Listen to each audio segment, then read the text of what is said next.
Hey everybody, it's Mr. Greg here from the Kindergarten Smorgasbord. We're back for another fun edition of submissions for Smorgie Live. So we're glad that you all are joining us.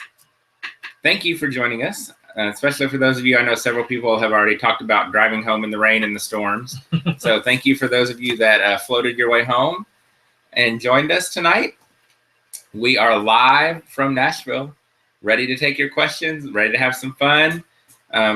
Let's get a couple of things out of the way. Head over to the blog, thekindergartensmorgasbord.com.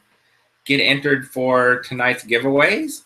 Tonight, we're giving away 1 year to ESGI. They are always our amazing sponsors every month. If you're not using ESGI, you need to get on the bandwagon. It's phenomenal. I know a lot of people have been talking about report card time and assessments. ESGI will make those assessments go by like that. They cut out the paperwork. They make assessments and report cards simple and quick. I swear by ESGI. I couldn't function without it. We're also giving away this awesome notebook paper t-shirt that I'm wearing from my friends at the Number W. They have a shop on Etsy, the Number W. They make these awesome notebook paper t-shirts, and they make these amazing pencil shoes. Every teacher needs a notebook paper t-shirt and some pencil shoes. So we're giving away a pair of the shoes and one of the shirts from the Number W tonight. I wore mine the day that we kicked off Writer's Workshop in my class, and the kids flipped out. They absolutely loved them. And since our principal has relaxed our dress code at school until Thanksgiving, I think I'm going to rock out the pencils and the paper tomorrow. And of course, we're giving away $25 to my Teachers Pay Teacher store. So head over to the blog, thekindergartensmorgasbord.com. Get entered for the prizes and the giveaways. Remember, you have to be present in the chat to win the prizes, so make sure you stay until the end. The giveaway ends at 8:45 Central, 9:45 Eastern. So make sure that you get on over to the blog and get entered. So thank you to ESGI and the Number W for sponsoring tonight, and we shall get started. We also have one other surprise that we're going to announce toward the end. So be sure that you hang around because it's another little special surprise that we're going to tell you about. All right. So start putting those questions in the chat. The more questions you ask, the more fun we have. Last month, we had some fantastic questions. So let's go ahead and get those questions in the chat. Have some great conversations in the chat. I can't see the chat, so I always look forward to going back afterwards so I can see what was happening. But get those questions in. Anything you want to know, anything you want to ask, fire away. All right. Well, Miss Colbert says that she notices you cover a lot of skills in your morning routine. Can you tell her exactly what skills you include? She's read your visual lesson plans, and so she was just wondering. All right. So our morning routine really starts with morning meeting. During the morning meeting, we'll have an activity, and that usually encompasses some kind of academic skill. Like this morning, we counted by tens. Then we move into the morning message, which always has sounds and letters because the kids are writing most of the morning message. So there's handwriting involved, there's sight words in the morning message. And then in the morning message, there's always a little interactive component. So today, for example, Monday and Tuesday in the morning message, little academic component is reading or literacy. Wednesday and Thursday, it's a math activity. And then Friday is always nouns. So this morning, it was math, and we did subtraction. So the kids were subtracting. So, 8 kids got to come up and do a quick subtraction problem. Then we have our songs. So we'll sing. And those songs, one of them is a good morning type song, so it kicks off our day. Then we'll sing the song Alfredy by Dr. Jean, which is letters and sounds. And it has, we've come up with little motion, so we're getting that total body response, which is really good for the EL kids. And then we'll sing Letter Rap by Harry Kindergarten. Then we move into our poem. So we read a poem every day. which is great for sight words. It's great for tracking print, and it builds tremendous fluency in my kids.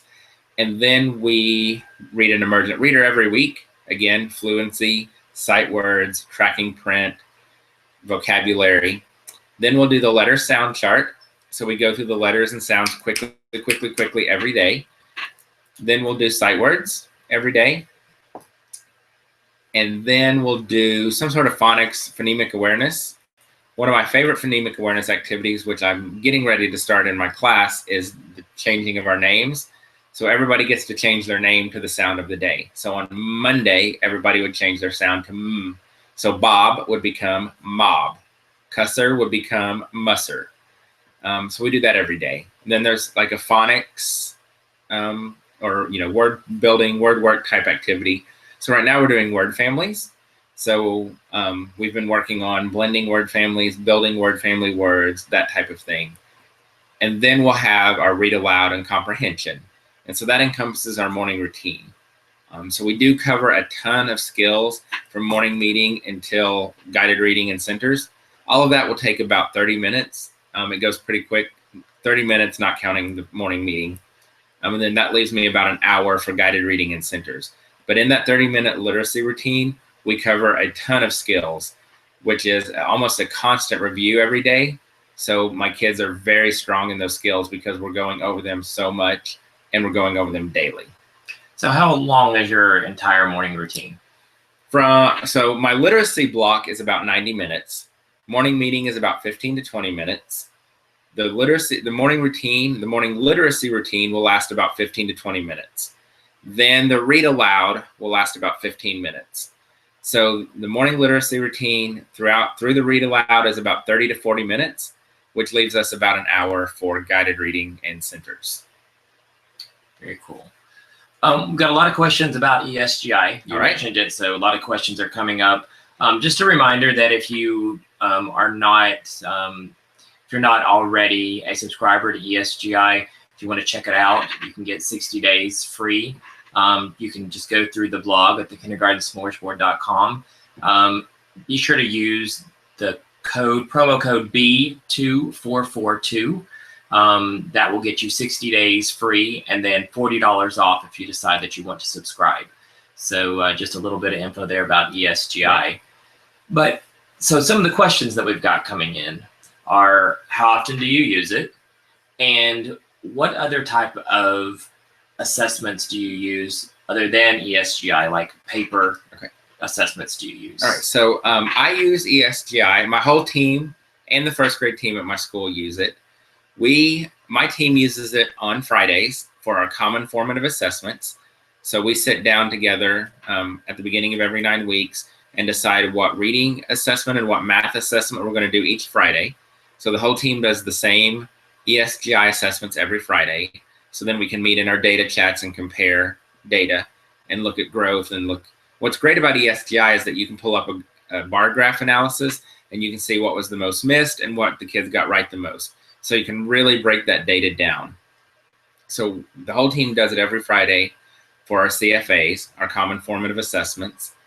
Then I will do it like I did it a couple of days ago. I had a couple of girls who we've been working really hard on letters and sounds.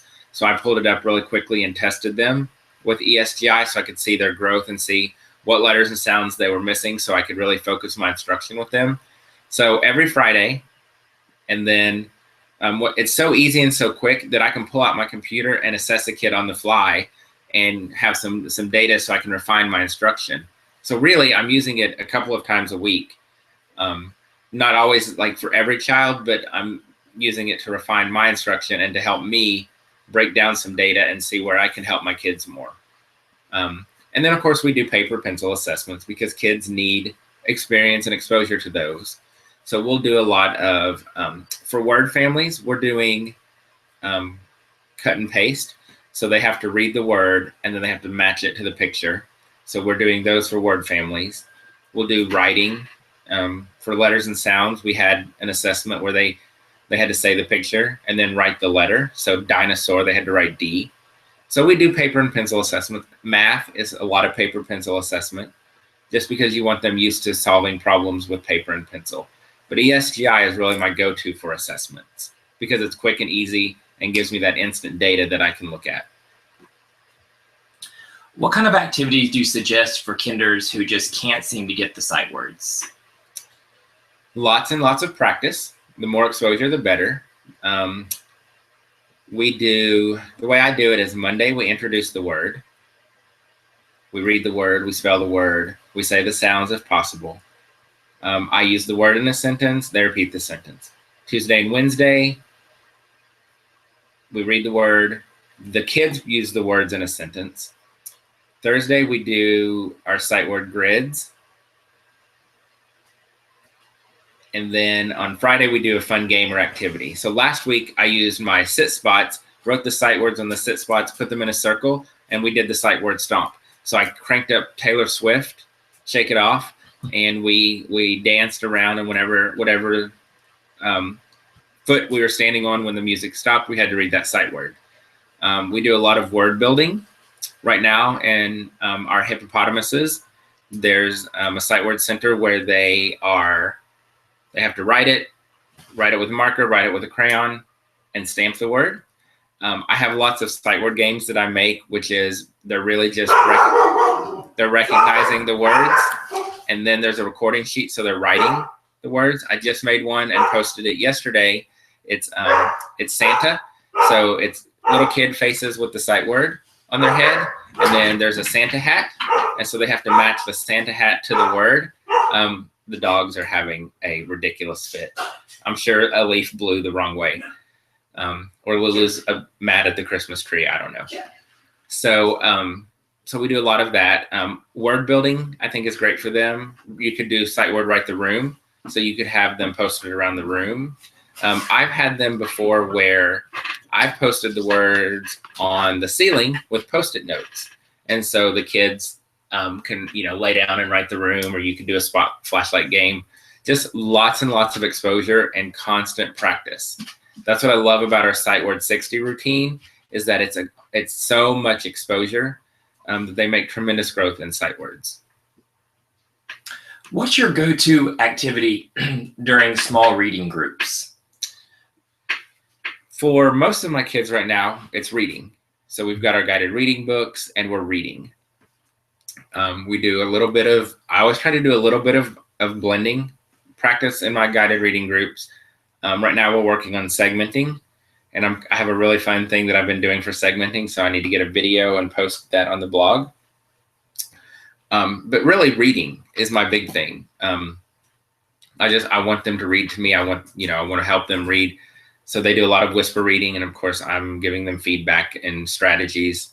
For my kids who still need letters and sounds and that kind of thing, we do a lot of I just show them letter cards, and we say the letters, we say the sounds. I'll put out some pictures of that start with 2 or 3 sounds and give them Post-it notes with the letter. And I'll be like, find the picture that starts with a P. And so they'll find the pumpkin, and they'll stick the P on the pumpkin. But really most of my guided reading time is reading in small groups. So Carla says that she loves using poems. Do you have the kids look for the sight words or the sounds? No. What we do is we just read the poems. So on Monday, I'll read it once, then we'll echo read it a couple of times. Tuesday and Wednesday is choral reading, and what I'll do is I'll kind of drop in and out. Thursday and Friday, they're reading it almost independently. Especially by Friday, they're pretty much reading our poem independently. And the kids naturally will point out sight words. They're like, hey, there's a sight word. Hey, there's a sight word. So we don't hunt them and find them in the poem, but I know that's a lot of fun, and I know kids love it. When I taught 2nd grade, that's how I did spelling words, was they came from our poem, and the kids actually had to fill in the blanks on Fridays with the spelling words. And I've done poetry journals in the past where they had to highlight the sight words in the poems. But really, we're just reading them mainly to build the fluency. But the sight words, the kids get really excited to see the sight words. Do you have an Alfredy poster? I do. So Angela Cohen says not to forget to talk about your Alfred poster. She printed it poster size, and they use it daily. Yes. So you heard me talk about the morning literacy routine and our letter sound chart. So what I did was I made a letter sound chart that we use, and it goes exactly with the Alfred song. So it's like A, apple. And so on the letter sound chart, it's A, and there's an apple. So we would say A, apple, A, B, bounce, B, C, k, and we go through the letters and sounds. So, and I've heard several people say that they've printed theirs poster size.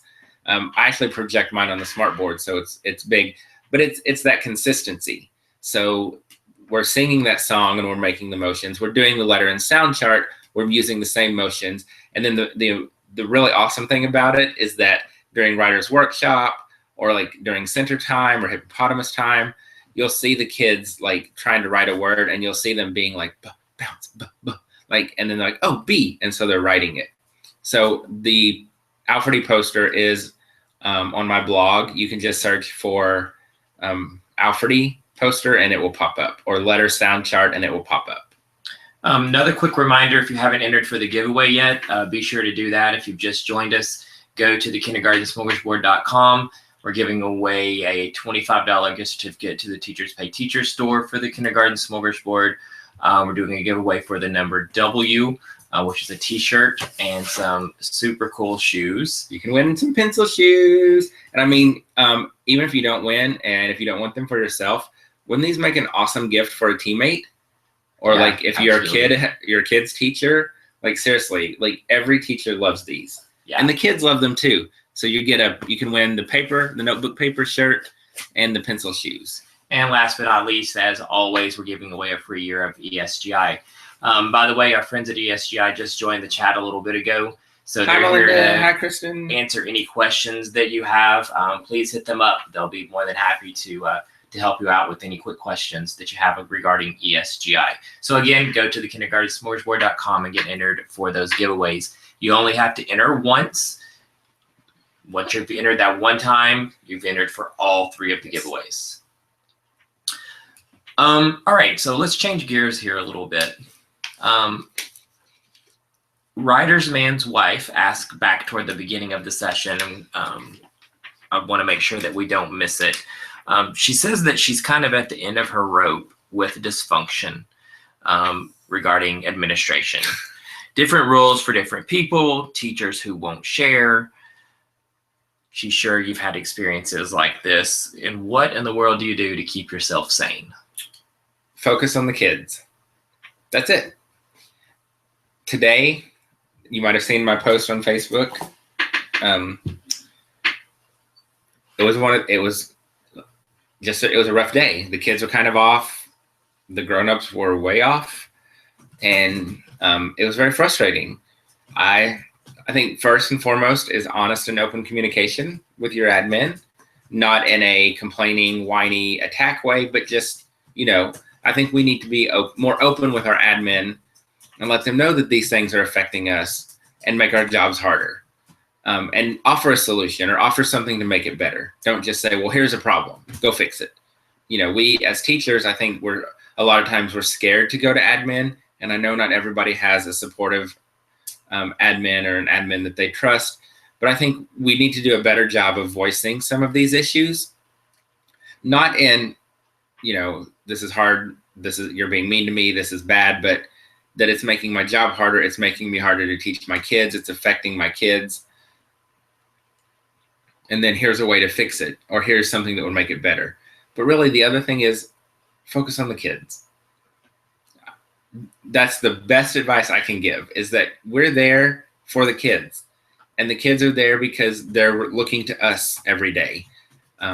So try to focus on the kids and let that other stuff just kind of fall away. I'm not there for the stuff of teaching, and I'm not there for the paperwork. I am there to teach my kids, and I'll get to the paperwork and the stuff when I get to it. But my focus is going to be on my kids, because that's my job. I go to work every day because I want to give my kids the best day that I can. And I can't do that if I'm focused on all that negative stuff. And I know it's hard, and I know there's so much of it coming at us, and there's pressure and all of this stuff going on. But sometimes we just have to let that stuff go and remember that we have one priority, and it's those kids. So focus on the kids and find one positive thing. It could be the littlest bitty thing every day, but find that one little positive thing and focus on that every day. It will make a tremendous difference. So we have someone asking about Dog Pound. Dog Pound is a student that Greg had last year in his classroom. They want to know how Dog Pound is doing, but I can combine that with the question that Anjanette has. Okay. Because Dog Pound was a very high performer. Yes. So Anjanette says that she has one student that's at a much higher level than the rest of her class, and she's starting to have trouble keeping him from being bored during small group time. Suggestions. Okay, so my friend Dog Pound was in my class last year, and he was like Doogie Howser smart, and that's not an exaggeration. I mean, like he's Rain Man smart. Love him to death. He is actually doing very well. He is a second grader this year. We tried first grade and that didn't work, so he's a second grader and he's doing well. Still bored. Still not. Second grade still not enough for him, but it's good for him socially and emotionally. But he is at my new school. His mom also came to work at the school where I'm at now, so I do get to see him occasionally. Not as much as I would like, but I do see him, and he's doing very well. But that being said, I ran into those issues last year. He was so far above everybody else that it was very challenging for me as a teacher. And I mean, he made me a better teacher because he really pushed me out of my box. So a couple of things that I did was I found things that really interested him, like dinosaurs. He was obsessed with dinosaurs. And to the point to where when I was being evaluated by the principal during dinosaur unit, every time I read the name of a dinosaur, Dog Pound politely corrected me in front of the principal. Every time. Every dinosaur. So what we did was he wrote an ABC book about dinosaurs. So he had to find a dinosaur for every letter, research it. He had to write a little bit about it and draw the picture. That was great. He loved that. I also started using some PBL projects with him, and I would work with him one-on-one. Mom and dad would work on those with him at home a little bit, so it was kind of a school home type thing. But I could get him started during small group, and then he could go off and work independently. But I use PBL projects from Digital Divide and Conquer on TPT. They're no prep, so they were simple for me to get going with him. And I would let Jamie, Dog Pound, pick some of them on his own. So like he picked one on snakes. So he did the PBL on snakes. So I think that's a great resource for you. Digital Divide and Conquer, his start with about a second grade level. So they're great for those kids who are performing really high. And that's how I spent a lot of time. And Jamie also loved to read. So he would always just want to go read. So I'm not going to say no. So that's also try to find some books or some types of books that the kid likes and give them access to that. Find what interests them and let them do some projects with those. And then PBL projects are great too. Lisa's doing a Donors Choose proposal right now on alternate seating. And she wants to know if you have anything in addition to bath mats that she should add to her proposal. So yay for alternative seating. Get rid of those tables and desks. You don't need them. Yoga balls are good. I know a lot of people use yoga balls. I know a lot of people use wobble seats. I have a couple of hockey stools, HOKI, in my classroom. Bath mats, bean bags. I know you could even, I'm pretty sure on Donors Choose, you could ask for like a big comfy chair if you wanted to go that far. But you have one of those. I have a big comfy chair. And thanks to Dee Dee Wills in her webinar the other night, I don't sit for read alouds. Now I'm up and walking around while I'm reading. The kids are super engaged, and now the kids are really loving the big red comfy chair that I don't sit in.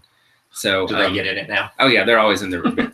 Sometimes 4 or 5 of them pile in at once. That's where I go to when I go to eat lunch with him. It's also really dangerous because once you sit down in it, you don't want to get up. So yoga balls, hockey stools, wobble seats, bean bags, comfy chair. You can even do a fun lawn chair. Just anything that's different. I've seen picnic tables in a classroom. I think I would love to get rid of our little round table and put in a picnic table. I've seen somebody with a restaurant booth. A restaurant in their town closed, and so they got the booth and put the restaurant booth in there. I would love to have one of those too if I could find one.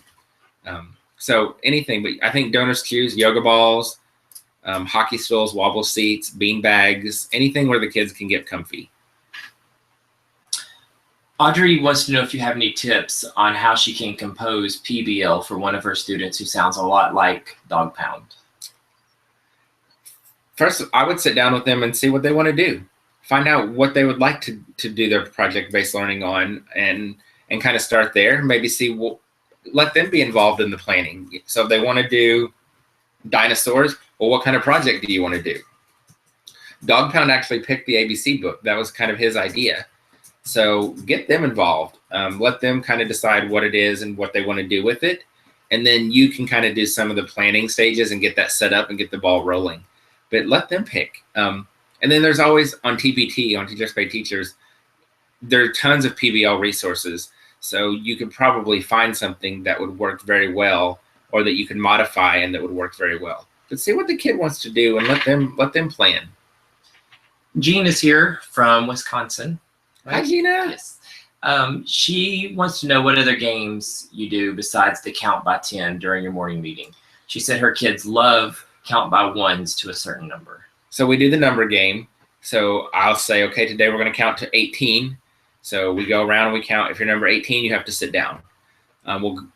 We did it today, counting by 10s to 100. So if you're 100, you sat down. And we'll play until there's one person left. We'll do that by 5s. We play, we do a lot of I Have Who Has games, and my kids love those. We do Zoom.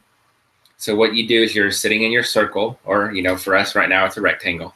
But, and I start, and you're basically, I turn to the person next to me and I say Zoom, and we pass the Zoom around. And the goal is you want to go as fast as you can. So we'll play Zoom, and they love Zoom. And we'll do quiz trade a lot. It's not really a game, but they love it. They're up, they're moving, they're talking, and we're reviewing the academics. So those are kind of my go-to games that we play. And I usually stick with those most of the year, just kind of throw in different skills, make it a little more challenging for the kids. But those are my go-to. They're easy. I have a quiz trade creation on Teachers Pay Teachers that's easy to set up, and it's very kindergarten friendly for morning meeting, because that's why I created it. So those are my go-to games. So going back to the alternative seating, that always kind of keeps going for a while. Always the big one. A couple of questions regarding that. One, where are the community supplies kept? And two, how do you teach the kids not to fight over specific seating? So in my classroom, we have no tables, no desks. Everything we do is done on the floor using bath mats and clipboards. I did keep one table in the classroom, so that's a choice if the kids want to sit at the table. But most of the kids sit on the floor. Everything we do is on the floor. So it's very research-based and very brain-friendly to not have tables and desks and to have open alternative seating. So our community supplies are kept. We have some built-in shelves in our room. So all of our supplies are on the shelves: the scissors, the pencils, the glue sponges, crayons, markers, smelly markers, the dice, the math manipulatives, the pocket charts. Everything is on those shelves. So whenever they need something, they just get up and get it. And that I think that plays a tremendous role in the community in my classroom, that my kids share very well. They're very respectful of our materials, because it's not my materials. It's not, Bobby's. It's not Susie's. It's our materials. Everything belongs to us. And so it builds more of a community.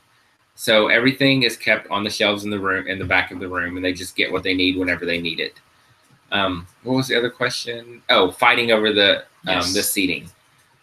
The only problem I've run into, because we don't have a lot of seating choices, it's either on the floor or at the table. Sometimes I'll get, 8 kids who want to pile at the table, and I'll be like, okay, there are only 4 chairs. What are we going to do? So I think it's just a matter of setting the expectations and the training. And if you're going to fight about it, we'll take that choice away. So if you're going to fight over the yoga ball, we'll put it up for a couple of days. Or you could even implement a rotation. Like you had it today, you can have it tomorrow. The problem I run into in my classroom now is when the kids were working, they all want to like clump together in the middle of the room. And so we've had to work on kind of spreading out and taking over the whole room. But you know, it's expectations and procedures. You know, if you had it last time, give somebody else that choice this time. Sheila wants to know what your reading series is. We have Journeys is our reading series. And we use Go Math as our math series. But don't ask me if I use those. I don't use them. I don't even have it in, honestly, do not have a single piece of the Journeys stuff in my classroom. I do have Go Math in the boxes in the bathroom, but I don't use them. But the district has Journeys and Go Math. So how's the cusser doing? Oh, he's cussing up a storm. Every day there's a new one. So it's so funny because I talk about him all the time, and like if you were to come in my classroom, when I've had lots of visitors, my classroom is always open, so feel free to come visit. Most people cannot pick him out because you would never guess it was the kid who it is. And I get a lot of questions about, do I address it? How do I handle it? I ignore it. And here's why. Because he's not doing it in a bad way. He's not doing it to get attention. He cusses up every day. He'll at least once a day he'll drop one. But it's always in a conversation or like just in a way that comes out. So he, like the other day, he was like, "It's so pretty in here," and just dropped it. The funny thing is the kids never react to it. Of all the things he said every day, not one kid has said, "Oh my gosh, he said a bad word." Instead, here's what I get. So-and-so said a bad word. And I'm like, "What's the bad word?" And they're like, so-and-so said booty. Really, booty? Meanwhile, cusser's in the back dropping the F-bomb. So I ignore it because I don't want to give it any more attention and I don't want to make it a big deal in the classroom. Now, if it were to become an issue and the other kids were reacting to it, then of course I would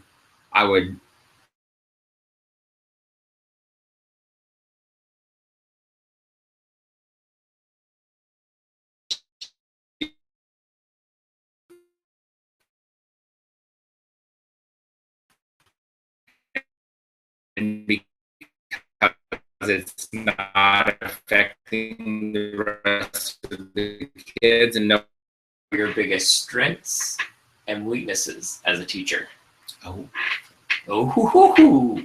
My biggest. That's from Laura. She put you on the spot. Way to go, Laura. My biggest strengths, I think, are that I'm willing to think outside of the box, and I'm not afraid to try new things, and I'm not afraid to share if those things went really well or if they went really, really bad. I also think another one of my strengths is that I'm great. I'm a great planner. So I put a lot of time and effort into planning my lessons to make sure that they're meeting standards, that they're engaging, they're rigorous, and that they're fun. And another strength is I think I'm a lot of fun, and I bring a lot of fun to the classroom.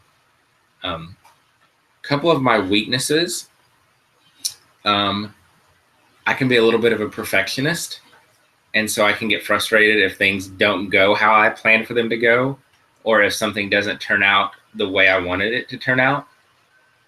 And I blame Pinterest. I think the Pinterestification of teaching is good, but I also think it's bad. I think there's a lot of pressure put on teachers to be awesome and cute all the time. It doesn't have to be that way. And that's something that I struggle with. I want it to look how I planned it to look. So I think I'm a bit of a perfectionist sometimes.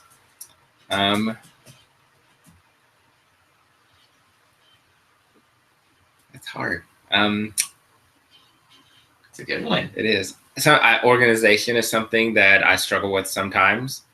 I've gotten a little bit better at it, and I try to work on it a little bit at a time.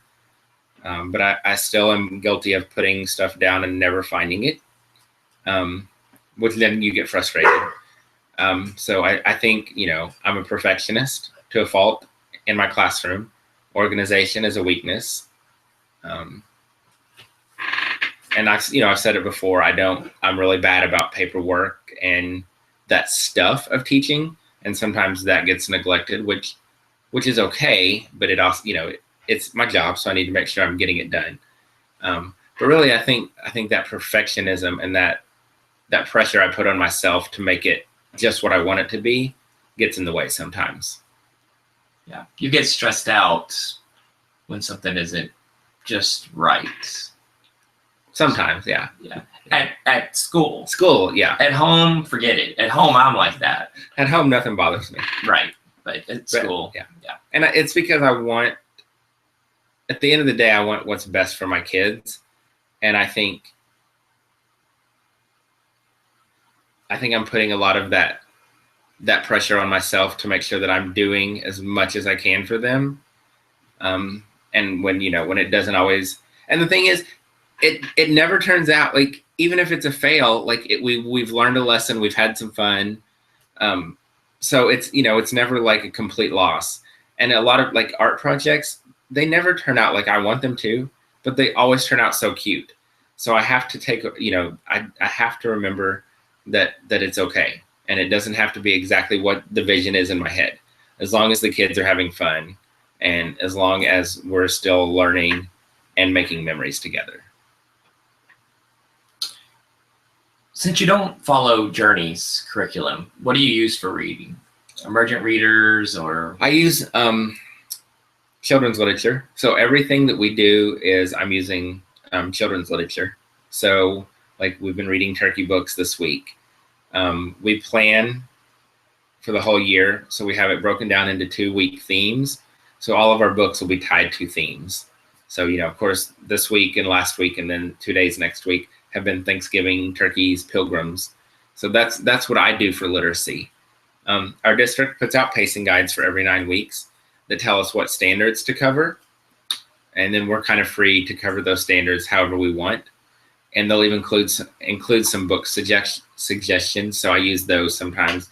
But all of my literacy instruction is done through children's literature and books.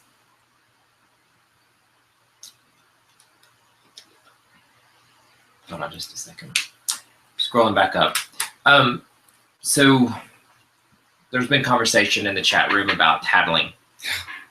Some good ideas for tattling. Sheila says that they have a class pet, which is a lizard, who's responsible for the tattle problems. If a problem is one of the 4 Bs, which is blood, barf, bullying, or breaking something, or an F for fire, they have to report to the pet. So what are your thoughts and suggestions on tattling? We just had this conversation yesterday at our faculty meeting. Like that's the one thing this year that's driving me bonkers is that they want to tattle. He looked at me. He breathed on me. He touched that circle. He touched the floor. Like, stop telling me all of this. I don't need to know. So my things are you in danger? Are you hurt? Or are you dead? Then you can come tell me. Because if you're sick, you're not allowed to come tell me. You have to go to the bathroom. Nobody's going to get sick on me because if you get sick on me, I'll probably get sick on you. And then we've got a whole other problem. I have a poster of President Obama in my classroom. And so the kids have to go tell the president. So unless they're hurt, in danger, or dead, they can go tell the president. I've seen people who've done tattle journals. The class pet. I know some people I've seen where they have the telephone. So they have to go pick up the telephone and call somebody and tell them. I'm also big on the kids fixing it themselves. So they'll start to tattle and I'll be like, go fix your problem. Go solve that problem. Or I'll be like, go talk to that person about it. So I try to put the ownership to fix it on them. And sometimes that will help them eliminate the tattling. But whoo, it's bad this year. And we were talking about it yesterday in our faculty meeting. And it's like a cycle. Like last year, not a problem. But Lord, this year, they're all tattling about everything. So give them an option. I love the class pet idea. I think that's fantastic to go tell the lizard. except unless there's a fire. Then we kind of need to know that there's a fire. Right. But give them an outlet for that, whether it's writing or telling a pet or a phone or something, but give them an outlet and teach them how to use that outlet. Audrey Send them to the principal that's driving you crazy. There we go. Go tattle to the principal. That's what we'll do. Audrey wants to know if you have any ideas on how to end the constant interrupting by the students while you're speaking, or is it just hopeless at this age? Both. I think they're 5. I think they're excited about everything. So they're going to talk and they're going to blurt out. Morning meeting has been great for that because we spend a lot of time talking about respectful listeners. My kids know that respectful listeners listen with their ears and not their mouth. So I'm also very kind of relaxed in my classroom about that. If I'm talking or reading, you got to listen. But if we're answering questions and then we blurt out and we all get excited and get involved in the conversation. But I think it's all about teaching them that you have to be a respectful listener, whether I'm talking or whether your friend is sharing something. But I really do spend every day, even when I get ready to do my read aloud, I'll say, okay, what do respectful listeners do? We listen with our ears. Where should a respectful listener be looking? At you or at the book or at the poem? What are you doing with your hands? In our lap. What's in your mouth? Our bubble. So, every single day, every time I get ready to do a read aloud, we go over that. What does it mean to be a respectful listener? So constant reminder and model it for them. Let them see what that looks like. Let them see that you're sitting there quietly with your hands in your lap, looking at the person who's talking or reading. But they're 5. They want to talk about everything. You want to talk about a horse, and then they want to talk about a cow, and they were at a farm, and then they went on a trip to the beach, and there was a shark, and sharks eat people. And oh my gosh, one time I saw how they just go. So just constant reminders and constant modeling of what it looks like. We listen with our ears. So if I'm talking, you're listening. And I even have them touch their ears, just so you know, ears, listen. So just daily reminders. Sabrina asks, how do you keep recording sheets? How do you keep up with the recording sheets for students to use during literacy centers? So for each of my literacy centers, the kids have a recording sheet so they can write down what they're learning. They're getting some writing practice. It keeps them accountable. I don't collect them. So they don't get turned into me, and I don't grade them and check them or send them home. So the kids do them. If they finish, they'll walk by and show me, and I kind of glance at it, and I'm like, great job. Of course, the ones who you're like, let me see that. Then they go in their cubbies to go home. If they don't finish those, they go in a basket, and then the next day, that's what they have to finish before they can go off to a new center or a new hippopotamus. I had a question today also about how many recording sheets go on each of my hippopotamuses or my tubs. And it kind of depends on the activity. If I know the sight word activity I talked about, where they're writing it and markering it and crayoning it and stamping it, that one has a lot. I make a lot of copies because it's very popular. But some of them I know may not be as popular, so I'll just make 4 or 5. And they just go in the tub or in the bag with that center or that hippopotamus. And I keep originals just in a little folder at my table. And so that way, if I need to run some extras, I just have an original I can pop in the copier. And another tip that my teammate Mindy taught me is that for most of the recording sheets, especially ones where they may have to just write a letter or, color in something, we've started running them 2 to a page. So we're reducing them to half size. So you're getting 2 recording sheets per piece of paper. So we're cutting down on some paper. Chad is asking how you manage all your time with school, Teachers Pay Teachers creations, your blog, family. How do you do it? Well, the mister is part of my secret because he, takes care of a lot of stuff around the house and, cooks dinner most nights. And so that frees me up to do blogs and work on creations and work on school stuff. So that's a big help, having a support system. I also have a routine that when I come home from school, the first thing I do is sit down and write my blog, so that it's built into my routine. It's part of my day. So it's not like, oh, I'll blog after dinner. Oh, I'm tired, I don't want to blog. Or, I'm going to blog now. Oh, I'm going to blog now. Oh. So, I come home, I sit down and write a blog post. And that helps having a routine. A lot of times when I'm working on stuff, when I'm working on a creation or something, we're sitting around watching TV at night. So we're still getting to spend time together. We're still watching TV. We're still with the dogs. But I'm also able to do some stuff, to work on some stuff. We'd be watching TV anyway, so might as well have the laptop and be doing some work. I don't do a lot, almost nothing on Saturdays anymore. I've decided that we both kind of talked about it and decided that there needed to be kind of a day off. And that's our day where I don't do any schoolwork. I don't blog. I don't do TPT. That's kind of our day off. But it's about finding that routine. Having a support system is awesome. We don't have kids, so that helps. But kind of settle into a routine. Sundays, of course, I spend all day planning for the week. And that's another part of it, is that I try to on Sundays, I try to get as much ready for the whole week as I can, so I don't have to do that stuff at night when I come home. Like all of my anchor charts and everything, they're all made on Sundays. I try to get all the activities ready for Sunday.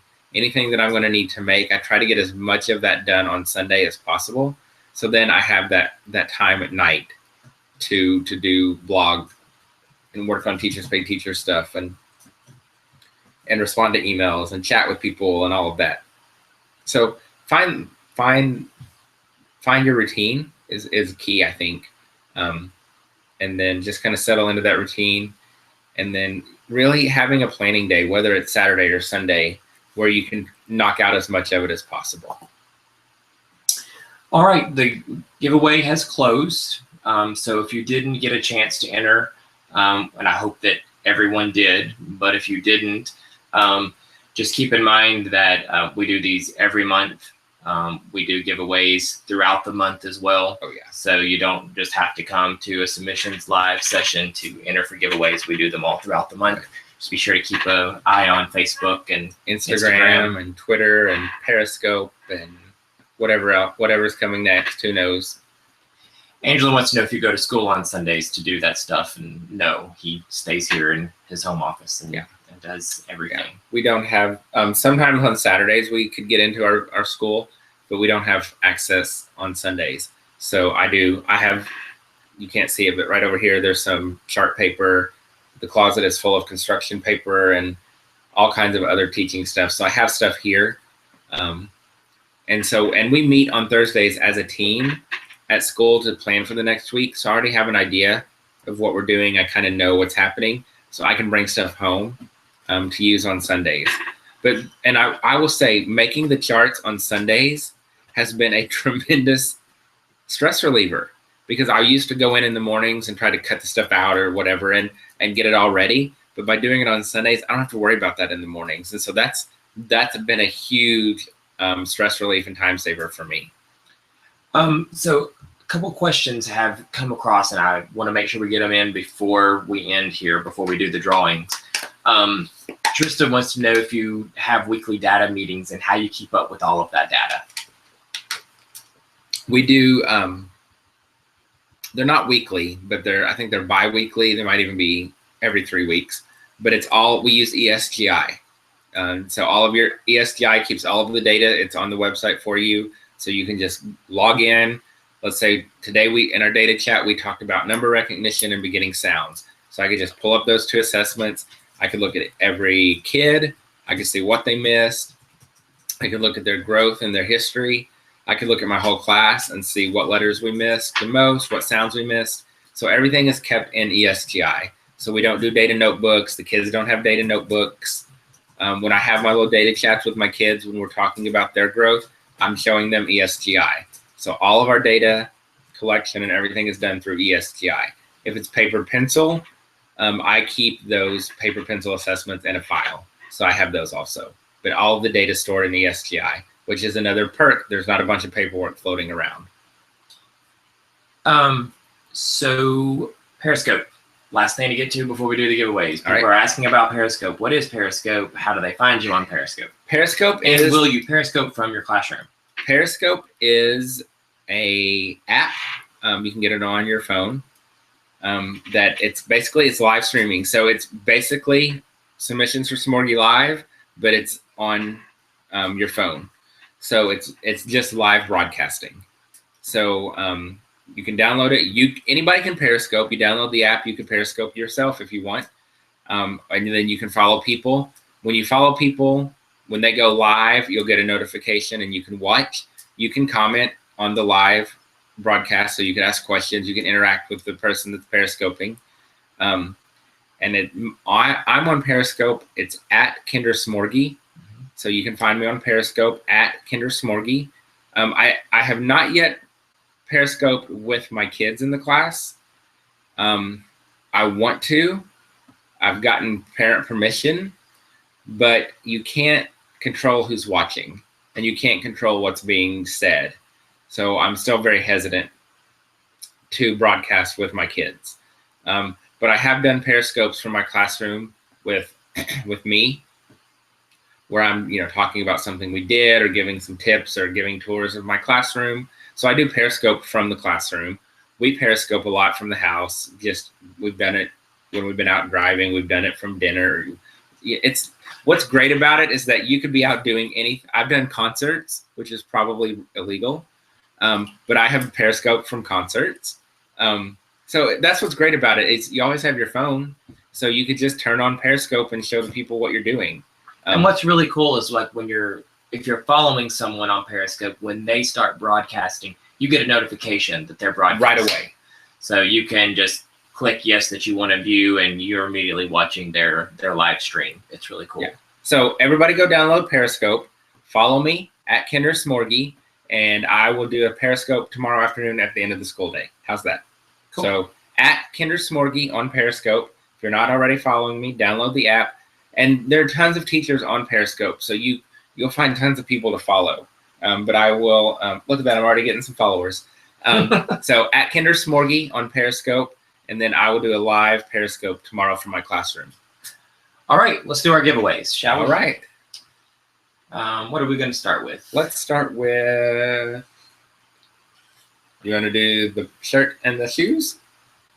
Yeah. All right. So the number W, you can find them on Etsy. Their shop is called The Number W, and they make these awesome notebook paper T-shirts and the pencil shoes. They sent me these, and I have to say I am in love with them. I think they're amazing. I think every teacher needs them. I think they would make a great teacher gift. So if you do a gift exchange on your team, if you're looking for an awesome gift for your kids' teachers, this is perfect. Seriously, when I wore them to school, all the teachers loved them. The kids loved them. So the number W, they're also on Instagram. So you can follow them on Instagram. And you can add this to your Santa Claus Christmas list. So maybe your wife or husband or partner, boyfriend, girlfriend, stalker could buy them for you. So the number W, they're on Etsy. So somebody's going to win a notebook paper T-shirt and a pair of pencil shoes. All right. And the winner is LaCrystal McKnight. LaCrystal McKnight, if you are in the chat, please let me know you are here by typing something in the chat. Congratulations, LaCrystal McKnight. So if you're here, you won the pencil shoes and the notebook paper shirt from the number W. The email address is krissy, or Chrissy, I guess. That would be Chrissy. LaCrystal McKnight. LaCrystal so McKnight. If you're here, LaCrystal McKnight, say hey to Jason in the chat so that you can get your prize.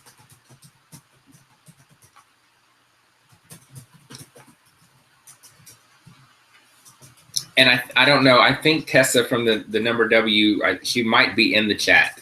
So she might be here tonight. I'm not sure. She said she was going to try to make it. So Tessa, if you're out there, say hey, everybody. All right. So next you want to do the Teachers Pay Teachers gift card? So $25 to my Teachers Pay Teachers store. Oh, I've got LaCrista. She's here. Awesome. Congratulations. You're going to love them. Seriously, your kids will flip when they see them. I will. I'll send you an email, Chrissy, and let you know what you need to do to get your prize.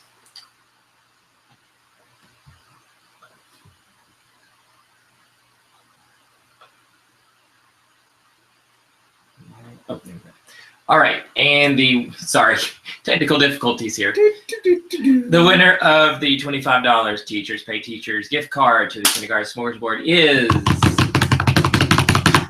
Jennifer Mason. Yay, Jennifer.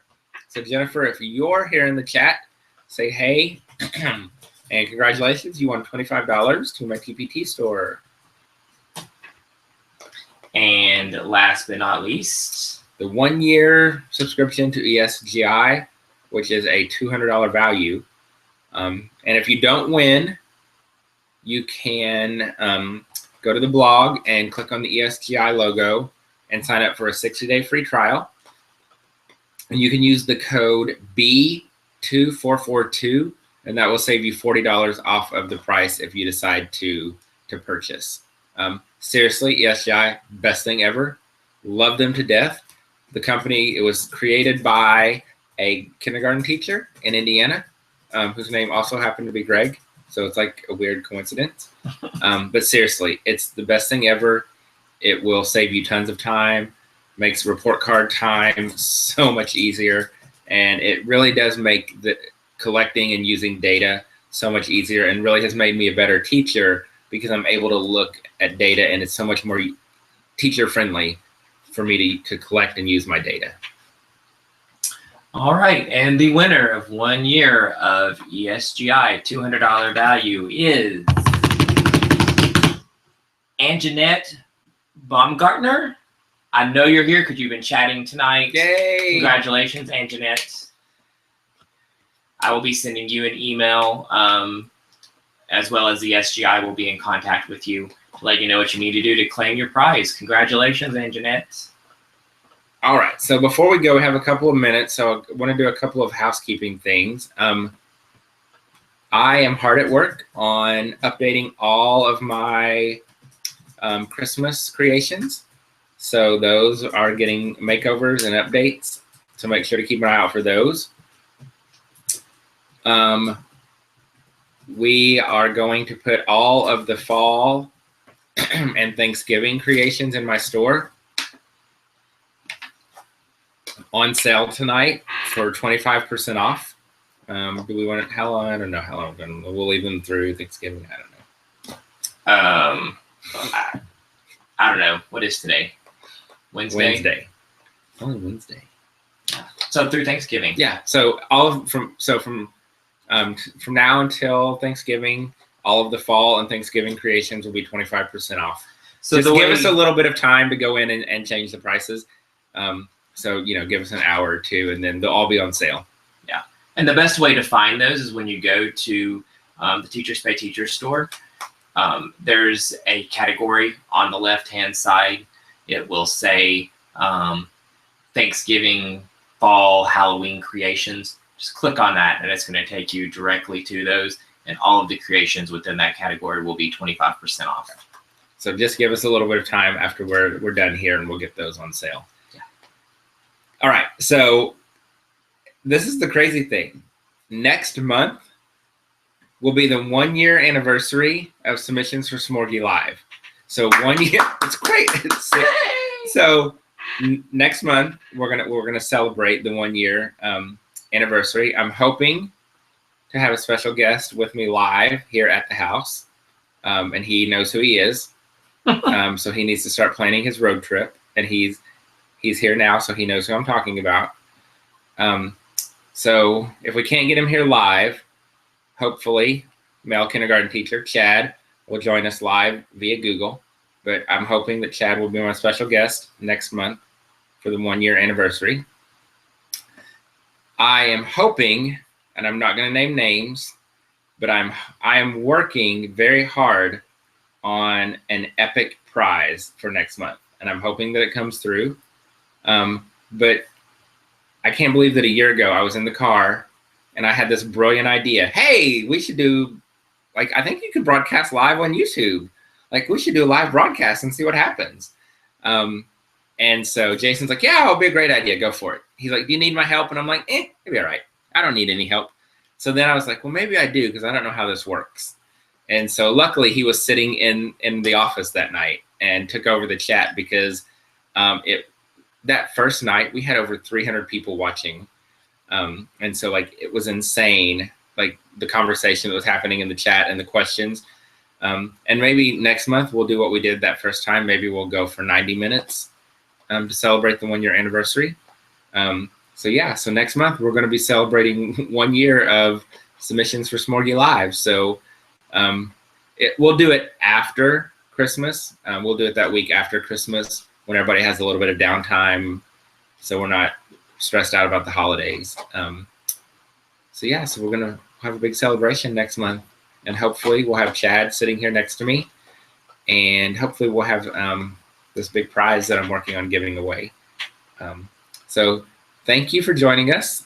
Thank you for taking some time tonight. I hope you got lots of great ideas, some new strategies, new tips to use. And remember, this isn't about me. This isn't about, Mr. Greg. This is about teachers. This is about all of us coming together to support each other, to take care of each other. Because at the end of the day, it's all about our kids and giving them the best education possible every day. So we are all in this together. We have to take care of each other. We have to encourage each other. We have to have each other's backs. And so just know that if you need anything, if there's anything I can help you with, if you ever just need to vent, you can send me an email, you can message me. But we're in this together. I think you all are amazing. I think teachers are amazing. I am so lucky to be surrounded by incredible teachers every day. I'm so lucky to have a platform to share good, the bad, the ugly that goes on in my classroom. So I just want to say thank you. You guys inspire me to be a better teacher every day. You inspire me to work harder and to do more for my kids, and to give back and to give to teachers everywhere. So I'm thankful for you. And I'm thankful for all that you do for your kids. And I'm thankful that you want to be better every day for your kids. And I will sign off by saying thank you. And I'm thankful for you. And don't forget our Happy Classrooms mission. So get over there, post on social media, and use the hashtag Happy Classrooms. And I hope everyone has a very happy Thanksgiving. And wear your sweatpants and gobble till you wobble. Bye, everybody. Bye.